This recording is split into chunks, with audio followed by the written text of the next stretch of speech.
नमस्कार, मैं हूं क्रांति संभव। पैसा वसूल की इस सीरीज में हम हर दोपहर 3:30 बजे हाजिर होते हैं कुछ ऐसी जानकारियां लेकर जिससे हम आप जैसे लोगों को कुछ मदद मिल पाए, मार्केट, फंड, बचत और निवेश के बारे में कुछ आइडिया आ पाए। आसान तरीके से समझाने के लिए हमारे साथ खास एक्सपर्ट ही जुड़ते हैं। तो आज का हमारा एजेंडा है रिटायरमेंट। जानेंगे कि कैसे और क्यों हमें और आपको अपने रिटायरमेंट के बाद के लिए प्लान करना चाहिए या कर सकते हैं, क्या ये जरूरी है, बाकी निवेशों के मुकाबले रिटायरमेंट फंड कितना अलग होता है और किस उम्र से अपने रिटायरमेंट की योजना शुरू करनी चाहिए।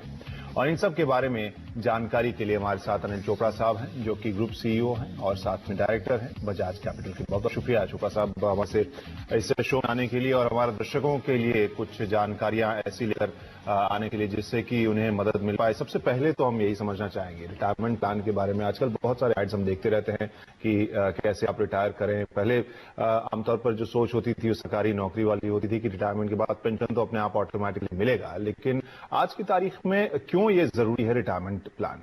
देखिए, रिटायरमेंट की जो प्लानिंग है वो चिल्ड्रन की एजुकेशन प्लानिंग और चिल्ड्रन की मैरिज प्लानिंग के बराबर ही इंपॉर्टेंट है, क्योंकि जैसे जैसे हेल्थ स्टैंडर्ड्स बढ़ रहे हैं, लॉन्जेविटी इंप्रूव हो रही है, हमारी जो जीने की जो उम्र है वो लगातार उसमें बढ़ोतरी हो रही है।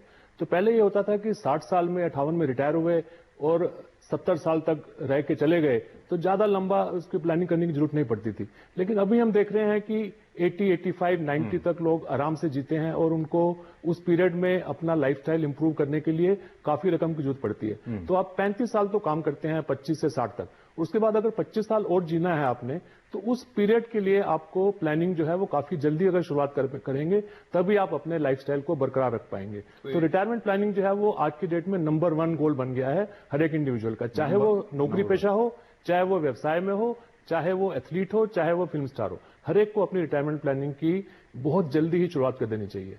और उम्र क्या होनी चाहिए जहां आप रिटायरमेंट के बारे में सोचते नहीं? आमतौर पर यंग जब होते हैं हम लोग, रिटायरमेंट के बारे में तो दूर दूर तक नहीं सोचते हैं, उसके लिए प्लान करना तो दूर की बात है। उम्र कौन सी ठीक होनी चाहिए? देखिए, फाइनेंशियल प्लानिंग के प्रिंसिपल के हिसाब से तो यह है कि जैसे ही आपकी पहली कमाई शुरू हुई, चाहे वो 22 में हुई या 25 में हुई, आप थोड़ी थोड़ी रकम जोड़ना शुरू कर दें अपने रिटायरमेंट के लिए। एक पब्लिक प्रोविडेंट फंड अकाउंट खुलवा लें, उसमें अपनी क्षमता अनुसार चाहे आप साल का 10,000 डालें या 50,000 डालें, लेकिन आप में एक सेविंग की एक हैबिट कल्टीवेट करनी चाहिए शुरुआत से ही, जैसे ही आपकी इनकम स्टार्ट होती है। लेकिन जैसे ही आपकी शादी हो जाती है और एक आध बच्चा हो जाता है, उसके बाद तो ये फिर बहुत ही इंपॉर्टेंट हो जाता है कि आप अपनी कुल जमा राशि का एक सर्टेन परसेंटेज एलोकेट कर दें, सेपरेटली उसको निवेश करते चलें, ताकि जब आपकी रिटायरमेंट नजदीक आए तो उसके बाद आप अपने लाइफस्टाइल को और एनहांस कर सकें, ना कि सिर्फ उसको बरकरार रख सकें। इसमें एक और भी चीज ध्यान देने योग्य यह है कि जरूरी नहीं है कि हर एक कोई 60 साल में रिटायर होने की तमन्ना रखता हो। आजकल ऐसे भी नौजवान हैं कि जो कहते हैं कि हम 15-20 साल खूब मेहनत करके कमाएंगे और 45 में रिटायर हो जाएंगे। तो उसमें उनको जरूरी है कि वो रिटायरमेंट के बाद लंबी उम्र जीने के लिए अच्छी खासी एक रकम जमा कर लें, एक पूंजी जमा कर लें, ताकि वो अपने सारे लाइफ के जो गोल्स, उनके एस्पिरेशन, जो सपने हैं वो पूरे कर पाए। तो जितनी जल्दी शुरुआत होगी उतनी बेहतर आपके जो बाद के जो वर्ष हैं वो रहेंगे। तो आपने कहा कि खास रकम हर महीने या हर साल आपको जमा करनी चाहिए। वो परसेंटेज का कुछ आइडिया आप दे सकते हैं कि सैलरी अगर मान लीजिए 10,000 रुपए, तो कितना पैसा ऐसे सेव करना चाहिए इस स्कीम में? इसका जो थंब रूल है वो ये है कि 30%, यानी कम से कम आपको 30% अपनी इनकम का जरूर जोड़ के अलग अलग स्कीमों में निवेश करना चाहिए। कुछ पैसा काम आएगा जब आपकी अपनी शादी होगी, कुछ पैसा आप निकाल लेंगे जब बच्चों की एजुकेशन का टाइम आएगा, हायर एजुकेशन के लिए चाहिए होगा आपको, डेफिनेटली उनकी शादी पे भी आपको खर्चा करना पड़ेगा। लेकिन काफी बड़ी रकम आपको उसमें से संभाल के रखनी पड़ेगी अपनी पोस्ट रिटायरमेंट के लिए, क्योंकि याद रखिए कि रिटायरमेंट के बाद थोड़ी थोड़ी हेल्थ की प्रॉब्लम्स बढ़ जाती हैं, मेडिकल एक्सपेंसेस बढ़ जाते हैं, और आजकल जैसे कि लाइफस्टाइल की जो डिमांड्स बढ़ती जा रही हैं, तो आप चाहते हैं कि आप विश्व भ्रमण भी करें, आप दुनिया घूमें। इन सब सपनों को पूरा करने के लिए जरूरी है कि कम से कम 30% अपनी आमदनी का आप शुरू से ही जोड़ना शुरू करें, और वो भी अलग अलग तरह की स्कीमों में गोल से उनको जोड़ के। सर, इसमें आप जहां तक बोल रहे हैं कि अलग अलग स्कीमों में आप जमा करें, लेकिन अगर हम स्पेसिफिक रिटायरमेंट की बात करें तो ये अलग है, क्योंकि ये तो नॉर्मल जो इन्वेस्टमेंट होता है या बचत होती है, आप उनके बारे में बता रहे हैं। जब स्पेसिफिक रिटायरमेंट की बात की जाती है तो वो इन्वेस्टमेंट इन इन्वेस्टमेंट से कितना अलग होता है?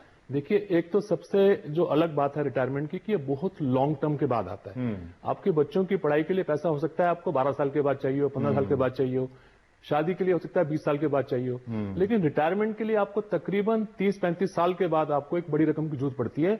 और उसके लिए ये जरूरी है कि आप उसमें इक्विटी का या मार्केट का जरूर समावेश करें, ताकि आप एक अच्छी खासी पूंजी जोड़ पाएं।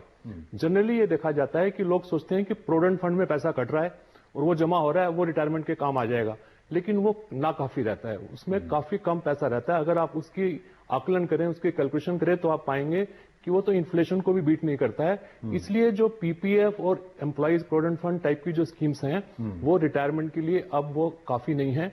उसके अलावा आपको म्यूचुअल फंड्स में कुछ सिस्टमेटिक इन्वेस्टमेंट प्लान या कुछ जो स्पेशल रिटायरमेंट फंड्स आ रहे हैं, जिसमें आपका कुछ पोर्शन, कुछ एलोकेशन इक्विटी को भी जाता है। अगर आप उसमें निवेश नहीं करेंगे तो आपका रिटायरमेंट जो है वो इतना बढ़िया नहीं होगा जितना कि आप सोच रहे हैं। तो अलग अलग फंड की बात आप कर रहे हैं जहां पर निवेश करना चाहिए, वो उसमें थोड़ी सी तकनीकी पेचीदगी है। हम जैसे लोगों के लिए मुझे भी कुछ ज्यादा आइडिया उस मामले में है नहीं कि कौन सा फंड कैसा होता है, तो इस वजह से भी मैं इन्वेस्ट करने से थोड़ा हिचकूंगा। लेकिन उस पर जाने से पहले मैं ये समझना चाहूंगा कि अगर हम बात कर रहे हैं शुरुआत करने की, तो शुरुआत कहां से होनी चाहिए, किस तरीके से उसका फ्लो चार्ट कैसा होना चाहिए कि मैं कहां जाऊं? ये कोई बैंक में अकाउंट खुलाने जाना जैसा तो इतना आसान है नहीं, शुरू कैसे करें? नहीं, ये बैंक में अकाउंट खुलाने से जैसा ही आसान है, बल्कि उससे भी ज्यादा आसान है। अच्छा, देखिए, दो ही तरह के मेन जो एलोकेशंस हैं जिसमें आपको डिसाइड करना होता है, एक है डेट, एक है इक्विटी। डेट में तो आप आराम से करते हैं, आप बैंक के सेविंग अकाउंट में पैसा रखते हैं अपना, बैंक में एफडी कर लेते हैं, प्रोविडेंट फंड में पैसा जुड़ता जाता है आपका, आप पीपीएफ अकाउंट खोल लेते हैं। लेकिन इक्विटी की तरफ आप काफी देर लगा देते हैं उस मार्केट को समझने में कि इक्विटी से जो रिटर्न्स आती हैं वो डेट की रिटर्न से कहीं गुना ज्यादा होती है। मतलब कि शेयर बाजार? शेयर बाजार नहीं कह रहे हैं, हम कह रहे हैं म्यूचुअल फंड्स में सिस्टमेटिक इन्वेस्टमेंट प्लान। अच्छा, तो उसके लिए आपको सिर्फ एक फोटोग्राफ, एक एड्रेस प्रूफ चाहिए और एक आपका केवाईसी के लिए जो 2-3 रिक्वायरमेंट्स होती हैं, जो बैंक में अकाउंट खोलने के लिए चाहिए होती हैं, सेम यहां चाहिए होती हैं। वो खुलवा के अपनी केवाईसी करवा के और 2000, 5000, 10,000 जितनी भी आपकी क्षमता है हर माह जोड़ने की, आप एक लार्ज कैप फंड से शुरुआत कर दें और आप पाएंगे कि जल्दी ही जब आप 40 साल के होंगे तो अच्छी खासी रकम वहां जमा हो चुकी होगी, जो कि आपको एडिशनल होगी प्रोविडेंट फंड के अलावा। तो इसमें यहाँ एक क्या अलग अलग फोकस रखने की जरूरत है जब आप इन्वेस्टमेंट कर रहे हैं? मान लीजिए मुझे 3 साल में एक बड़ी मोटरसाइकिल खरीदनी है, 10 साल में एक बड़ी कार खरीदनी है, या फिर बच्चे के एजुकेशन के लिए 15 साल में ज्यादा रकम चाहिए, इसमें एक अलग फोकस चाहिए। और मैं अगर रिटायर करूंगा 60 की उम्र में या 50 की उम्र में, 55 की, उसके लिए अलग फोकस है। इन्वेस्टमेंट में दोनों का फोकस अलग होना चाहिए। बिल्कुल, आपने बिल्कुल सही ठीक फरमाया। आपको क्या करना चाहिए कि एक लिस्ट बनाइए आपके क्या डिफरेंट गोल्स हैं, क्या आपकी सोशल रिस्पॉन्सिबिलिटीज हैं जो आपकी लाइफ में आएंगी। इसमें आपने 4 जो इंपॉर्टेंट है वो गिनाई दी। एक तो आपकी अपनी खुद की शादी, साथ ही में लाइफस्टाइल इंप्रूव करने के लिए कोई कार का खरीदना या घर का खरीदना, इसके अलावा बच्चों की एजुकेशन, बच्चों की मैरिज, और फिर फाइनली आ जाती है रिटायरमेंट। अगर आप इन सब की एक लिस्ट बना के कि आपको किस गोल के लिए कितनी रकम किस साल में चाहिए होगी, वो आप अभी से बैठ के अंदाजा लगा सकते हैं कि अगर आप अभी 30 साल के हैं और 60 में आपने रिटायर होना है तो आप 2045 में रिटायर हो जाएंगे, और उसके पहले शायद 2035 में आप बच्चों की शादी करेंगे, 2020 में शायद आपको रकम चाहिए होगी उनके एजुकेशन के लिए। तो वो आप अगर आप तय करके और उसकी बैकवर्ड कैलकुलेशन करके अलग अलग स्कीम्स में निवेश कर दें, पब्लिक प्रोविडेंट फंड में कर दें बच्चों की पढ़ाई के लिए, और डेट फंड में कर दें जो 3 साल के बाद आपको जो मोटरसाइकिल लेनी है। लेकिन जो रिटायरमेंट के लिए आप प्लानिंग कर रहे हैं उसके लिए आप ज्यादा निवेश करें इक्विटी में, क्योंकि लंबे अवधि की जब आप निवेश करेंगे तो वहां रिटर्न आपकी काफी फास्ट मल्टीप्लाई करेगी। अगर अपने सेंसेक्स को ही देखें तो पिछले 35 साल में 17% की रिटर्न दी है, जो कि किसी भी बैंक फिक्स डिपॉजिट या प्रोविडेंट फंड या पीपीएफ ने नहीं दी है। तो आगे भी अगर आपका इतना लंबा अगर दायरा है, अगर अवधि आप सोच रहे हैं रिटायर होने की 60 साल पे, तो आप बेझिझक होकर आप इक्विटी में ज्यादा एलोकेशन कर सकते हैं। लेकिन अनुशासन के साथ सिस्टमेटिक इन्वेस्टमेंट प्लान के जरिए अगर आप जोड़ते चलेंगे तो आपका रिटायरमेंट जो है वो बहुत ही बेहतरीन और आनंददायक होगी। और इतने लंबे दौर के लिए जब हम लोग सेव करते हैं या इन्वेस्ट करते हैं, उसमें 2 चीजें होती हैं। एक तो ये भी कि अभी से मैं क्यों इतने साल तक पैसे फंसाऊं, और दूसरा है कि उतने साल के बाद क्या वाकई कोई गारंटी है कि मुझे जितना मुझे बोला जा रहा है उतने पैसे वापस आएंगे? देखिए, इसमें गारंटी तो नहीं रहती है, लेकिन जैसे हमने आपको बताया इसका एक एम्पेरिकल एविडेंस है कि जिन लोगों ने भी पिछले कुछ 15-20 सालों से इक्विटी में लगातार निवेश किया, उनकी पूंजी जो है वो 3 से 4 गुना ज्यादा हो गई बनिस्बत उनके कि जिन्होंने सिर्फ सेफ इन्वेस्टमेंट यानी कि बैंक में या प्रोविडेंट फंड में ही पैसा रखा। तो ये काफी इस पर रिसर्च है और काफी इस पर एजुकेशन है। सेबी भी एजुकेट करती है सारे भारत के नागरिकों को कि अपने जमा पूंजी का कुछ % वो जो है डेफिनेटली इक्विटी में लगाएं, ताकि आप मार्केट्स की और इकोनॉमी की ग्रोथ का फायदा उठा सके। काफी बड़ी जनता हमारी ऐसी है जो कि इक्विटी को समझती नहीं है और बैंक फिक्स डिपॉजिट और प्रोविडेंट फंड में फंस के रह जाती है, जहां से उनको इन्फ्लेशन बीटिंग रिटर्न्स भी नहीं मिलते हैं। उनकी पूंजी बढ़ने के बजाय घटती जाती है। तो ये बहुत जरूरी है कि इसकी एजुकेशन हो, इसकी अवेयरनेस बढ़े और लोग शुरुआत से ही म्यूचुअल फंड में सिप्स खोलें और जैसे जैसे उनकी आय बढ़ती जाए, उनकी क्षमता बढ़ती जाए बचत की, तो उसमें वो रकम को बढ़ाते जाएं ताकि उनकी जो रिटायरमेंट है वो काफी कंफर्टेबल रहे और अपने लाइफस्टाइल को वो एनहांस कर सकें। ना कि सिर्फ लोग मेंटेन करने की बात करते हैं कि अगर हम रिटायरमेंट से पहले अगर हम एक पर्टिकुलर लाइफस्टाइल मेंटेन कर रहे हैं तो उसके बाद में भी उससे कम नहीं होना चाहिए, बल्कि अब ये उम्मीद की जा रही है कि उससे भी ज्यादा बेहतर होना चाहिए। रिटायरमेंट तक तो आपने काफी काम किया, बाद में आपने विश्व भ्रमण करना है, आपने अपनी लाइफ को और अच्छे से एंजॉय करना है और बड़े घर में रहना है, तो उस सब चीजों के लिए और हेल्थ को अपने इंप्रूव करना है, तो जरूरी है कि एक रकम अच्छी खासी जोड़ी जाए। चलिए एक छोटा सा ब्रेक लेते हैं। वैसे दर्शकों को एक बार फिर से हम बता दें क्या सब कुछ कहा चोपड़ा साहब ने अभी की। सबसे पहले तो लिस्ट बनाई है। भले ही हम लोग बॉलीवुड से काफी प्रेरित रहते हैं और कल हो ना हो वाला एक फंडा हम लोगों के जीवन में रहता है, लेकिन अगर कल होगा तो फिर कैसा होगा उसे प्लान करने के लिए आपको एक लिस्ट तो बनानी पड़ेगी और उस लिस्ट में आप उस हिसाब से अगर आप जब लिस्ट बनाएं तब आप बेहतर तरीके से आप सेव कर सकते हैं, निवेश कर सकते हैं। और जो डर कई लोगों के अंदर होता है इक्विटी को लेकर, जो म्यूचुअल फंड्स वगैरह के बारे में कह रहे हैं, वो डर उसके सबूत ऐसे हैं और जो जानकारी जिस तरह से बढ़ रही है वो चोपड़ा साहब कह रहे हैं कि वो सेफ होता है और ज्यादा आपकी बढ़ोतरी होती है, जैसे कि लाइफस्टाइल आप रिटायरमेंट के बाद भी वही मेंटेन करें, वही जारी रखें जो आप रिटायरमेंट से पहले करते हैं। अगले सेगमेंट में हम चर्चा करेंगे एनपीएस के बारे में। सरकार ने भी स्कीम जो जारी की थी, उसके अलावा उससे छूट भी इस साल अब मिलना शुरू हुआ है। अगर आप पेंशन के स्कीम में पैसे लगाएं तो उसका क्या मतलब है, उसका क्या हम लोगों को फायदा मिल सकता है या हम उठा सकते हैं, इस सब के बारे में जानेंगे छोटे से ब्रेक के बाद।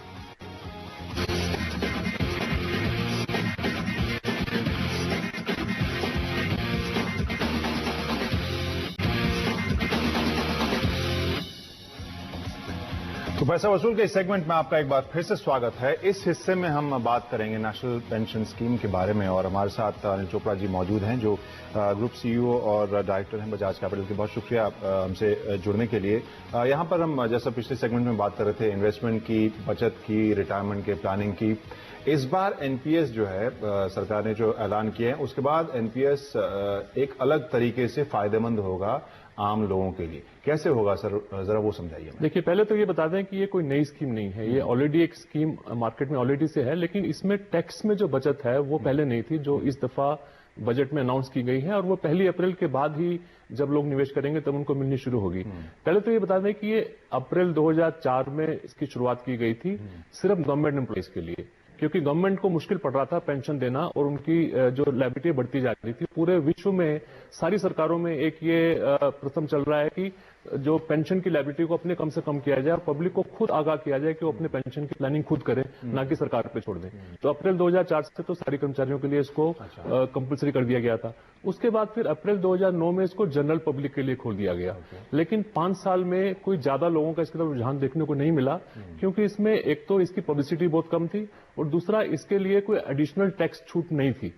ये नॉर्मल सेक्शन 80C के अंतर्गत ही आता था जिसमें 1.5 लाख की लिमिट है, जो काफी सालों से अभी वही चल रही है।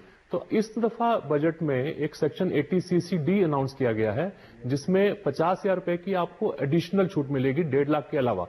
तो अब ये उम्मीद की जा रही है कि काफी लोगों का इसकी तरफ आकर्षण बढ़ेगा और वो इसकी जानकारी प्राप्त करना चाहेंगे और इसमें निवेश करके नॉट ओनली अपनी रिटायरमेंट प्लानिंग को बेहतर करेंगे बल्कि अपनी टैक्स को भी बचा पाएंगे। तो ये नेशनल पेंशन सिस्टम या न्यू पेंशन सिस्टम जो है ये एक बहुत ही शानदार स्कीम है। पहली बात तो ये है कि ये सिर्फ एम्प्लॉयज के लिए नहीं है कि जो किसी कंपनी में काम करते हैं, ये सेल्फ एम्प्लॉयड लोगों के लिए भी है, ये स्टूडेंट्स के लिए भी है, ये हाउसवाइफ्स के लिए भी है, ये दुकानदार के लिए भी है। तो पहली बार ऐसा हो रहा है हमारी कंट्री में कि नॉन सैलरीड जो सिटीजन्स हैं वो भी अपनी पेंशन की प्लानिंग कर सकते हैं। लेकिन इस तरह की स्कीम में या जहां भी हम इस तरह के पैसे लगाते हैं, पहला सवाल तो यह आता है कि रिटर्न क्या आएगा। तो इसमें जब हम रिटायर करेंगे तो कितने पैसे मिलेंगे? देखिए इसमें रिटायर करेंगे उसके पैसे कितने मिलेंगे ये आपको कोई भी बता नहीं सकता अभी, क्योंकि इसमें किसी किस्म की गारंटी नहीं है।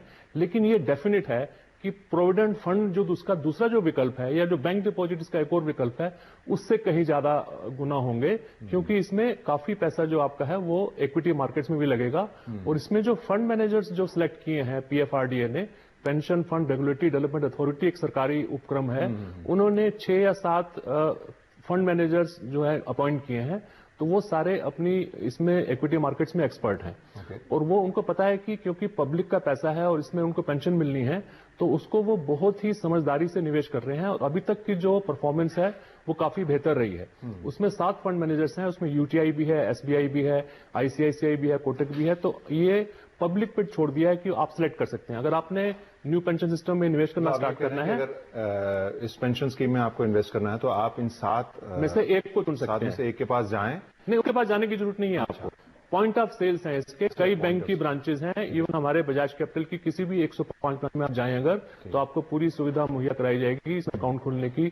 इसमें ज्यादा नहीं लगता है। इसमें अगेन आपको एक फोटोग्राफ, एक पैन कार्ड डेफिनेटली मस्ट है। विदाउट पैन कार्ड आप एनपीएस नहीं खोल सकते हैं। पैन कार्ड आजकल हर एक के पास होता है। और इसके अलावा एक रेजिडेंस का प्रूफ, जिसमें आप पासपोर्ट की फोटोकॉपी या राशन कार्ड की फोटोकॉपी या बैंक स्टेटमेंट में लगा सकते हैं। ये 3 चीजें देने से आपका न्यू पेंशन अकाउंट खुल जाता है। इसको प्रैन बोलते हैं, जो कि परमानेंट रिटायरमेंट अकाउंट नंबर है। अच्छा। जस्ट लाइक जैसे आपका नाम परमानेंट है, तो ये प्रैन नंबर भी आपके साथ जिंदगी भर चलेगा और उससे आपको बाद में पेंशन मिलेगी। आप इसमें जो अमाउंट निवेश करना है उसमें भी आप अपनी सुविधा अनुसार चुन सकते हैं। कम से कम सिर्फ 6,000 रुपए की एक सालाना की लिमिट है, जो कि बहुत ही कम है।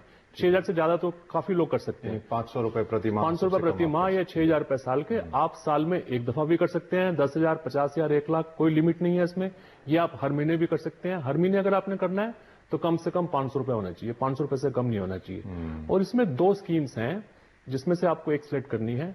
एक तो है ऑटो चॉइस, एक है एक्टिव चॉइस। अगर आपको ये समझ नहीं है कि मैं इक्विटी में लगाऊं, डेट में लगाऊं, तो आप उसको ऑटो चॉइस में छोड़ दीजिए। वो बाय डिफॉल्ट आपकी लाइफ स्टेज के हिसाब से खुद तय करेगा कि कितना पैसा जाना चाहिए इक्विटी में, कितना डेट में। जैसे जैसे आपकी उम्र बढ़ेगी और आप रिटायरमेंट के नजदीक आएंगे, ज्यादा पैसा अपने आप डेट में चला जाएगा, जो कि ज्यादा सेफ हो जाएगा। और जब आप यंग होंगे तो ज्यादा पैसा इक्विटी में जाएगा। लेकिन कभी भी इसमें किसी भी स्टेज पे इक्विटी में 50% से ज्यादा की एलोकेशन नहीं है। तो सरकार ने ये ऑलरेडी तय कर लिया है कि किसी को ज्यादा रिस्क एक्सपोज नहीं किया जाएगा। ये नहीं है कि स्टॉक मार्केट की जो वोलेटिलिटी है उससे जनरल पब्लिक परेशान हो। तो 50% इज द मैक्सिमम लिमिट, जो कि एनपीएस के थ्रू इक्विटी में जाएगा। बहुत शुक्रिया चोड़ा साहब इस सभी जानकारी के लिए। और हमारे दर्शक जो सोच रहे होंगे और जो नहीं भी सोच रहे होंगे रिटायरमेंट के बारे में, उनको हो सकता है कि इन सब जानकारियों से कुछ मदद मिली हो। जो एनपीएस के बारे में बताया उसके एक बार फिर से आपको याद दिला दें कि जो ये स्कीम अब इस साल से अब इसमें आपको टैक्स में भी छूट मिलेगी, अलग से 50,000 का जो लिमिट दिया गया है। यानी अब ये स्कीम फायदेमंद हो सकता है टैक्स बचाने के लिए भी। और ये शुद्ध रूप से आपके पेंशन के लिए ही ये फंड है, जिसके लिए आप 7 अलग अलग फाइनेंशियल एडवाइजर के पॉइंट ऑफ सेल्स में जाकर आप अपने लिए एनपीएस ले सकते हैं। और बहुत आसान है ये खोलना। तो ये सब जानकारियां जो है हो सकता है आपका फायदा जरूर करें आपके रिटायरमेंट प्लान करने के लिए। और फिलहाल आज पैसा वसूल में इतना ही। आप सभी का धन्यवाद।